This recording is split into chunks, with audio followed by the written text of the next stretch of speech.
Smart phone technology எப்போவுமே மாறிட்டு தான் இருக்குது. ஏதாவது புது ஃபீச்சர்ஸ் பிராண்ட்ஸ் எடுத்துகிட்டு வராங்க. இப்போ அடுத்த மேஜர் புது ஃபீச்சர், அதாவது புது டெக்னாலஜி எதை இம்ப்ளிமெண்ட் பண்ணுறாங்கன்னு பார்த்தீங்கன்னா, அண்டர் டிஸ்பிளே செல்ஃபி கேமரா. இப்போ சாம்சங்லேருந்து ஷாமி வரைக்கும் எல்லா பிராண்ட்ஸுமே அவங்க ஃபோன்ஸில் இதை இன்க்ளூட் பண்ண ஆரம்பிக்கிறாங்க. ஆனால் முதல் தடவையாக ஒரு ஃபோனில், அதாவது பப்ளிக் வாங்க முடிகிற மாதிரி ஃபோனில் எந்த பிராண்ட் இதை இம்ப்ளிமெண்ட் பண்ணாங்க அப்படின்னு பார்த்தீங்கன்னா ZTE அவங்க Axon 20 ஃபோனில் இதை இம்ப்ளிமெண்ட் பண்ணாங்க. அதை பற்றி நம்ம டீட்டெயில்டாக ஏற்கனவே C4 டெக் தமிழில் பார்த்துருக்கோம். நீங்கள் மிஸ் பண்ணிங்கன்னா அந்த வீடியோக்கு ஒரு கார்டு கொடுக்குறேன், செக் பண்ணி பாருங்கள். இப்போ ZTE அவங்களோட ரெண்டாவது வெர்ஷன் அண்டர் டிஸ்பிளே செல்ஃபி கேமராவோட ஒரு ஃபோன் லான்ச் பண்ணியிருக்காங்க, Axon 30 5G. ஸோ இந்த தடவை ZTE என்ன பண்ணியிருக்காங்க, போன ஜென்ரேஷனில் நம்ம பார்த்த இஷ்யூஸ்லாம் இங்கே கட் பண்ணிட்டாங்களா, என்ன இம்ப்ரூவ்மெண்ட்ஸ் எடுத்துகிட்டு வந்திருக்காங்க. இப்போ ஒரு வாரம் 10 நாளாக இந்த ஃபோனை என்னோட ப்ரைமரியாக யூஸ் பண்ணிகிட்டு இருக்கேன். ஸோ இந்த வீடியோவில் டீட்டெயில்டாக Axon 30 5G பற்றி பார்ப்போம். என் பேர் ஆஷ், நீங்கள் பார்த்துட்டு இருக்கிறது C4 டெக் தமிழ். வீடியோ பிடிச்சிருந்துச்சுன்னா மறக்காம கீழே இருக்க தம்ஸ் அப் பட்டன், சப்ஸ்கிரைப், பெல் ஐகான்ஸ் அதெல்லாம் ப்ரெஸ் பண்ணுங்கள். இப்போ நம்ம வீடியோக்கு போவோம். ஸோ கைஸ், முதல்ல அன்பாக்சிங்லேருந்து ஆரம்பிக்கலாம். இது ஒரு ஃபுல் ரிவ்யூ வீடியோ தான், பட் டெடிகேட்டடான அன்பாக்சிங் எதுவும் பண்ணாததுனால இந்த வீடியோவை நம்ம அன்பாக்சிங்லேருந்து ஆரம்பிப்போம். ஸோ இதுதான் Axon 30 5Gயோட பாக்ஸ். வெளியில் இருக்க அந்த பிளாஸ்டிக்கை கட் பண்ணி ரிமூவ் பண்ணலாம். பாக்ஸை ஓப்பன் பண்ணோன்னா உள்ள முதல்ல Axon 30 5G ஃபோன் இருக்குது. இதோட பிளாஸ்டிக்கையும் ரிமூவ் பண்ணலாம். பின்னாடி உள்ள ஸ்டிக்கரையும் ரிமூவ் பண்ணுவோம். இந்த ரிஃப்ளெக்டிவ் பேக் எனக்கு ரொம்பவே பிடிச்சிருந்துச்சு, பார்க்க நல்லா இருக்குது. அந்த சட்டிலான ZTE லோகோவும் ரொம்ப டிஸ்ட்ராக்டிங்காக இல்லை, நல்லா பண்ணியிருக்காங்க. அடுத்து ஒரு சின்ன இன்சர்ட் கொடுத்துருக்காங்க. இதில் சிமிஜெக்டர் பென், ரெகுலர் லீஃப்லெட்ஸ், அப்புறம் ஒரு ஹார்ட் கேஸ் இன்க்ளூட் பண்ணியிருக்காங்க. ஸோ இதுதான் அந்த in display selfie camera technology. Display on ஆகிருக்கையில பெருசாக நோட்டிசபிளாக இல்லை, பட் ஆஃப் பண்ணி ஒரு ஆங்கிள்லேருந்து பார்த்தா இன்னும் நோட்டீஸ் பண்ண முடியுது. எனிவே, அதை பற்றி டீட்டெயில்டாக பார்ப்போம். இப்போதைக்கு பாக்ஸில் வேறு என்ன இருக்குன்னு பார்த்தீங்கன்னா, ஒரு 65 வாட் சார்ஜர், அப்புறம் இயர்ஃபோன்ஸ் இன்க்ளூட் பண்ணியிருக்காங்க. இயர்ஃபோன்ஸ் இன்க்ளூட் பண்ணியிருக்காங்கிறதுக்காக ஹெட்ஃபோன் ஜாக்லாம் இருக்குன்னு நினச்சிடாதீங்க. அதுக்கு ஒரு கன்வெர்ட்டர் பாக்ஸில் இன்க்ளூட் பண்ணியிருக்காங்க. ஸோ ஓகே, ஃபைனலாக USB Type-C கேபிள் இருக்குது. இப்போ நம்ம சார்ஜர் பற்றி பேசினதுனால இந்த ரிவ்யூவை பேட்டரி சார்ஜிங் அதுலேருந்து ஆரம்பிப்போம். உள்ள 4200 mAh பேட்டரி இன்க்ளூட் பண்ணியிருக்காங்க.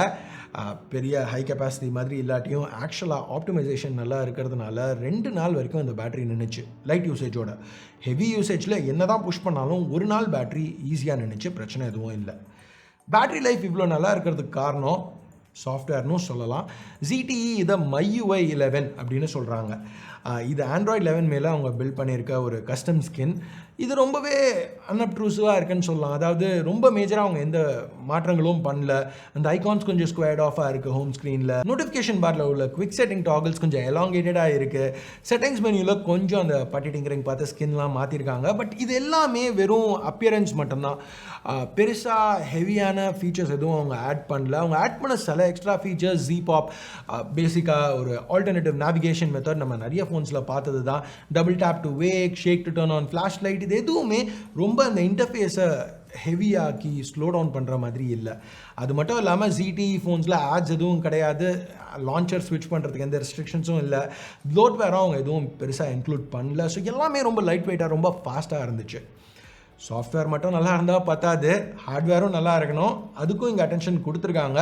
ஸ்னாப்ட்ராகன் 870 சிப் யூஸ் பண்ணியிருக்காங்க. 8 இல்லை 12 GB DDR5 ரேமோட, 128 இல்லை 256 GB UFS 3.1 ஸ்டோரேஜோட. ஸோ இப்போ நீங்கள் இங்கே பார்த்துட்டு இருக்க இந்த ஸ்கோர் வந்து வெறும் பெஞ்ச்மார்க், சும்மா நம்பர்ஸ் தான் அப்படின்னு இல்லாமல் ஆக்சுவலாக ரியல் வேர்ல்டு யூஸ்க்கும் ட்ரான்ஸ்லேட் ஆகுது. ஸோ இப்போ PSP 4x ரெசல்யூஷனில் எமுலேட் பண்ணிங்கனாலும் சரி, இல்லை ஜென்ஷன் இம்பேக்ட் ஹையஸ்ட் செட்டிங்ஸில் ரன் பண்ணிங்கனாலும் சரி, Axon 30 5G ஹீட் ஆகாமல் நல்ல ஸ்மூத்தாக பெர்ஃபார்மன்ஸ் கொடுக்குது. இப்போ இந்த கேம் பிளே நம்ம பார்த்துட்டு இருக்கையில் அந்த டிஸ்பிளே பற்றியும் பார்ப்போம். இது ஒரு 6.92 inch AMOLED பேனல். ஸோ ரொம்ப பெரிய பேனல், ரெசல்யூஷன் Full HD+, நல்ல பிரைட்டான பேனல், HDR சப்போர்ட்டும் கொடுத்துருக்காங்க. கார்னிங் கொரில்லா கிளாஸால் கவர் பண்ணியிருக்காங்க. இந்த refresh rate 120 Hz, touch sampling rate 360 Hz. இப்போ போன தடவை இந்த Axon 20 வீடியோ நீங்கள் பார்த்தீங்கன்னா அங்கே அந்த கேமராவை கவர் பண்ண பேட்ச் வந்து ரொம்பவே நோட்டிசபிளாக இருந்துச்சு. ஏன்னா அந்த பார்ட்டில் டிஸ்பிளே ரெசல்யூஷன் மற்ற ஓவரால் டிஸ்பிளே ரெசல்யூஷனோட கம்மியாக இருந்தது. இதை இந்த தடவை ZTE ஃபிக்ஸ் பண்ணியிருக்காங்க. பிக்சல் டென்சிட்டி அந்த கேமரா மேலே உள்ள டிஸ்பிளே பார்ட்டில் கூட 400 pixels per inch இருக்கிறதுனால டிஸ்பிளேக்கும் இதுக்கும் பெரிய வித்தியாசம் ஒன்றும் தெரியல. மோஸ்ட்டாக பார்த்தா உங்களால் இதை நோட்டீஸ் பண்ண முடியாது. பட் அஃப்கோர்ஸ் நான் ஏற்கனவே சொன்ன மாதிரி டிஸ்பிளே ஆஃப் பண்ணிவிட்டு ஒரு ஆங்கிளில் பார்த்தீங்கன்னா இது கண்டிப்பாக தெரிய தான் செய்யும். பட் ஓவரால் நீங்கள் ஃபோனை யூஸ் பண்ணலையோ ஒரு வீடியோ பார்க்கலையோ இல்லை நார்மலாக இன்டர்ஃபேஸ் நேவிகேட் பண்ணலையோ இது உங்களுக்கு நோட்டிசபிளாக இருக்காது. சரி, அதெல்லாம் ஓகே. பட் இந்த ஃபோனை யூஸ் பண்ண ஆரம்பிக்கல எனக்குள்ள மெயின் கேள்வி, நான் டெஸ்ட் பண்ணணும்னு நினச்சது அந்த செல்ஃபி கேமரா பெர்ஃபார்மன்ஸ். ஏன்னா இப்போ Axon 20 எடுத்துக்கிட்டிங்கன்னா அதில் அந்த பிக்சர்ஸ் எல்லாமே ஒரு ஒரு ஹேலோ க்ளோவோட வந்துச்சு. மீமிக்ஸ் 4லையும் நம்ம இதே மாதிரி இஷ்யூஸ் பார்த்தோம். செல்ஃபிஸ் ரொம்பவே சாஃப்டாக இருந்தது. பட் Axon 30ல் பெர்ஃபார்மன்ஸ் கொஞ்சம் பெட்டராக இருக்குன்னு சொல்லலாம். இங்கே மீமிக்ஸ் 4ல் எடுத்த செல்ஃபிஸோட சைட் பை சைட் பார்க்கல உங்களுக்கே அந்த வித்தியாசம் தெரியும். Axon 30ல் ஷார்ப்னஸும் சரி டீட்டெயிலும் சரி இன்னும் பெட்டராக இருக்குது. இங்கே எல்லாம் மீமிக்ஸ் 4ஓட பெட்டராக இருக்குது. பட் ஒரு ரெகுலரான பஞ்ச் ஹோலில் வர செல்ஃபி கேமராவோ இல்லை நாட்ஸில் வர செல்ஃபி கேமராவோட கம்பேர் பண்ணல அந்த அளவுக்கு இல்லை. பட் டெக்னாலஜி இம்ப்ரூவ் ஆகிட்டு இருக்குது. ZTE ஓரளவுக்கு இம்ப்ரூவ்மெண்ட் கொடுத்துருக்காங்க இந்த ஜென்ரேஷனில். ஸோ ஒரு நல்ல டைரக்ஷனில் போகிறாங்கன்னு சொல்லலாம். ஸோ கண்டிப்பாக ZTEக்கு இது ஒரு பாசிட்டிவ். ஓகே, கேமராஸ் பற்றி பேசல. பின்னாடி 4 கேமரா கொடுத்துருக்காங்க. Primary 64 mega pixel f1.8 optical stabilization கிடையாது. பட் பர்ஃபார்மன்ஸ் டீசெண்டாக தான் இருந்தது. டைனாமிக் ரேஞ்ச் இம்ப்ரெசிவாக இருக்குது. எடுத்த இமேஜஸ்லாம் இங்கே பார்த்தாலே உங்களுக்கு தெரியும், டீட்டெயில்டாக ஷார்ப்பாக இருக்குது. லோ லைட்னு வரையில் திருப்பியும் பர்ஃபார்மன்ஸ் குறை சொல்லிக்கிற மாதிரி இல்லை. ஆனால் நோட் பண்ண வேண்டிய ஒரு விஷயம் என்னென்னா, மற்ற ஃபோன்ஸோட இங்கே அந்த லோ லைட் ஷாட்ஸ் எடுக்க டைம் கொஞ்சம் அதிகமாகுது. பட் பர்ஃபார்மன்ஸ் ஓகேங்கிறதுனால பெருசாக குறை சொல்ல முடியாது. Secondary 8 mega pixel f2.2 ultra wide, இது பெருசாக சொல்லிக்கிற மாதிரி எதுவும் இல்லை. எப்படி இந்த பட்ஜெட்டில் உள்ள ஃபோன்ஸில் அல்ட்ரா வைட்ஸ் எப்படி பெர்ஃபார்ம் பண்ணுமோ அதே மாதிரி தான் இதுவும் பெர்ஃபார்ம் பண்ணுது. கடைசி ரெண்டும் எல்லா பிராண்ட்ஸ் மாதிரி இவங்களும் கணக்கு காமிக்கிறதுக்காக ஒரு 2 mega pixel depth sensor, 5 mega pixel macro அப்படின்னு சும்மா ஆட் பண்ணியிருக்காங்க.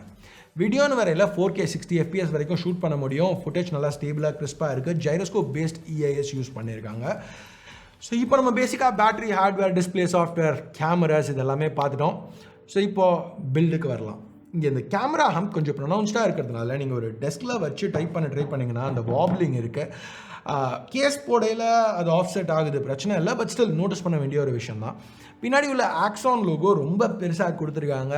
இப்போது ரியல்மிலலாம் நம்ம டேர் டு லீப் அந்த லோகோலாம் பார்க்கல ரொம்பவே டிஸ்டர்பிங்காக கேவலமாக இருந்துச்சுன்னு சொல்லலாம். பட் இங்கே அந்த மாதிரி இல்லை. ஏன்னா அந்த Axon லோகோவும் சரி, பேக்ரவுண்டில் உள்ள அந்த கலரும் சரி ஒரே மாதிரி இருக்கிறதுனால கொஞ்சம் ஃபேட் ஆகிடுது. பார்த்த உடனே அப்படியே அடிக்கிற மாதிரி இல்லை. ஸோ ஓரளவுக்கு டீசெண்டாக பண்ணியிருக்காங்கன்னு சொல்லலாம். அந்த ZTE லோகோவும் அன்அப்ட்ரூசிவாக தான் இருக்குது.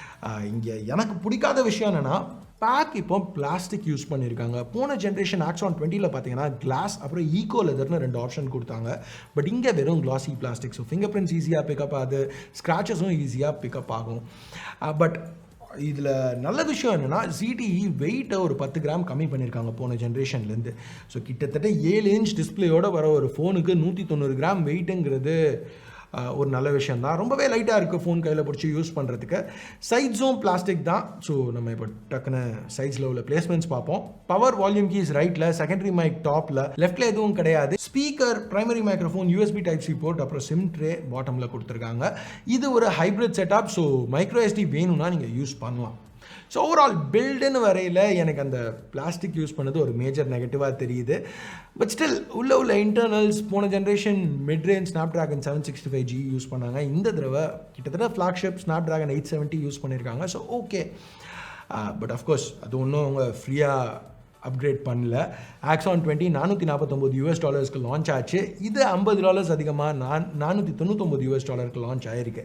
பட் அந்த ப்ரைஸ்க்கும் டீசெண்டான வேல்யூ மாதிரி தான் தெரியுது.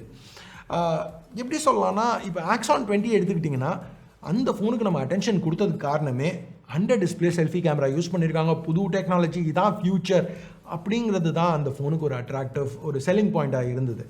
பட் Axon 30 ஆக்சுவலாக ஒரு சாலிடான ஃபோன் மாதிரி தெரியுது. இந்த அண்டர் டிஸ்பிளே செல்ஃபி கேமராவே இல்லாட்டியும் இது ஒரு நல்ல ஃபோன் தான். பட் அதையும் இங்கே இம்ப்ரூவ் பண்ணி ZTE எடுத்துகிட்டு வந்திருக்குது இந்த ஃபோனுக்கு ஒரு மேஜர் பாசிட்டிவ். ஸோ இதுதான் Axon 30 5Gயோட என்னோட எக்ஸ்பீரியன்ஸ். இந்த ஃபோனை பற்றி என்ன நினைக்கிறீங்க? இது மற்ற மார்க்கெட்ஸ், இந்தியா மாதிரி மார்க்கெட்ஸில் லான்ச் ஆச்சுன்னா நல்லாயிருக்கும்னு நினைக்கிறீங்களா? உங்கள் கருத்தை கீழே உள்ள கமெண்ட் செக்ஷனில் சொல்லுங்கள். ஸோ அவ்வளோதான் இந்த சின்ன ரிவ்யூ வீடியோக்கு. பிடிச்சிருக்கு பிடிக்கல என்ன நினைக்கிறீங்களோ அதை பேஸ் பண்ணி தம்ஸ் அப்பில் தம்ஸ் டவுன் ப்ரெஸ் பண்ணுங்கள். சப்ஸ்கிரைப் பண்ணலனா சப்ஸ்கிரைப் பட்டன் ஏற்கனவே சப்ஸ்கிரைப் பண்ணியிருந்தீங்கன்னா பக்கத்தில் உள்ள பெல் ஐக்கான் அதையும் ப்ரெஸ் பண்ணுங்கள். அப்போ தான் நான் போடுற வீடியோஸை நீங்கள் மிஸ் பண்ணாமல் பார்க்க முடியும். அடுத்த வீடியோவில் உங்களை திருப்பி சந்திக்கிற வரைக்கும் என் பேர் ஆஷ். நீங்கள் பார்த்துட்டு இருக்கிறது C4E Tech Tamil. Have a nice day. Bye.